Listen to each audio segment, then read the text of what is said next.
Un corso antidiscriminazioni rivolto agli agenti della polizia locale parte a Treviso, prima città in Veneto, un progetto volto a potenziare le capacità di prevenzione, ricomposizione e contrasto delle tensioni e dei conflitti causati o accentuati da comportamenti discriminatori come il bullismo, le discriminazioni di genere, di censo e stato sociale oppure comportamenti xenofobi e razzisti. Abbiamo deciso di proporre questo percorso formativo agli agenti di polizia locale, i quali rappresentano proprio il primo interfaccia con i cittadini e anche con situazioni talora di tensione. Al progetto, realizzato con la collaborazione dell'antenna antidiscriminazioni che fa capo all'associazione iCare, partecipano i comandi di polizia locale di Treviso, Mogliano, Ponzano, Povegliano, Casier, Carbonera e Zero Branco. L'obiettivo è quello di offrire agli agenti gli strumenti per gestire con sempre maggiore professionalità il complesso dei fenomeni emergenti nella nostra società. Occorre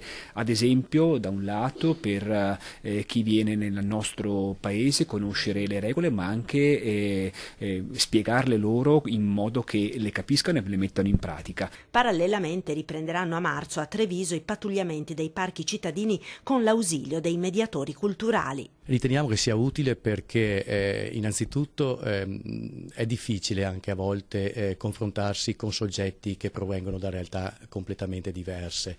La casistica non è uguale, non è mai uguale, i soggetti sono sempre diversi l'uno rispetto all'altro, in particolar modo quando hanno culture diverse e provenienze da paesi diversi dal nostro. Una specifica formazione e la presenza dei mediatori culturali durante i controlli è finalizzata a rendere più efficace l'azione di prevenzione dei conflitti e l'educazione alla civile convivenza.